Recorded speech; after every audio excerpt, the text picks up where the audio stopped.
Hello and welcome to this week's devotional. Thanksgiving is just a day away if you're watching this on Wednesday, the day it's released. Hope that you have some plans to gather with friends and family and just be able to remember and to express gratitude for just how the Lord has led you to this point, to this day. And do you still love Jesus? That is a question that Emily, one of our missionaries, just shared with the congregation a few weeks back, and it's just something that's kind of stuck with me even over these past couple of weeks.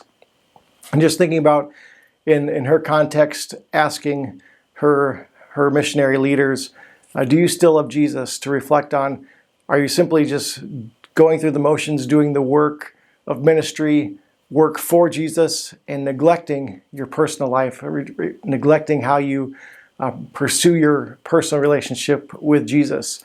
And so those things continue to weigh in my heart. And I was reading recently in Revelation as Jesus is interacting with the churches, and he gave a similar warning to the churches of Ephesus and the church of Laodicea, and just saying, just telling them straight up that you have forgotten your first love, right? You have great practices, you have personal holiness, you're holding strong to doctrine, but you have forgotten your first love.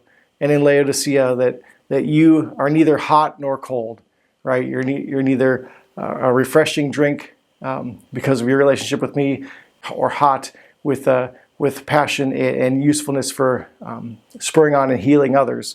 And so he says, he warns them, right, that you have forgotten your first love.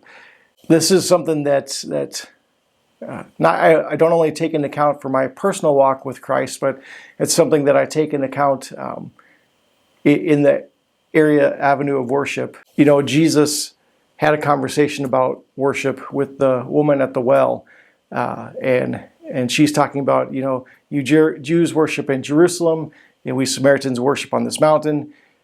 And Jesus says that, there'll come a day when then they'll worship in neither place, but true worshipers will worship in spirit and in truth, right? And so, what images does Scripture typically associate with spirit?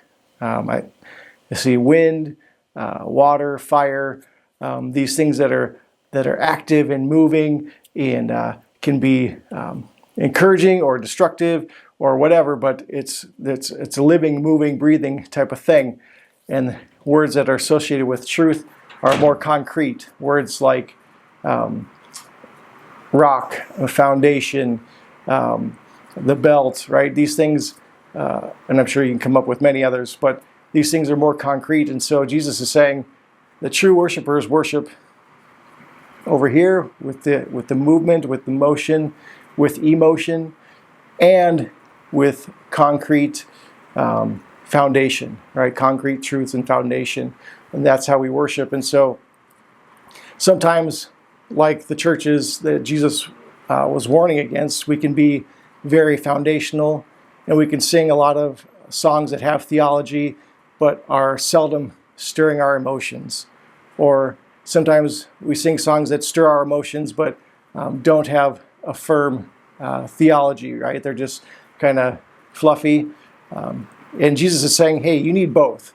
You need the firmness of truth in concert with emotions, and the firmness of truth should stir your emotions, right? And we should worship in spirit and in truth. And so those are things that we take into account. I take into account as I plan worship. Those are things that we should take into account as we pursue our relationship with God.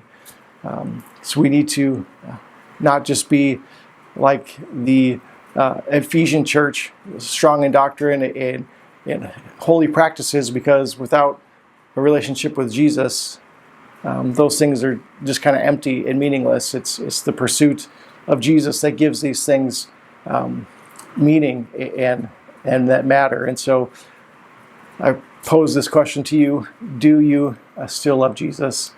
And how will you fall in love with Jesus each and every day?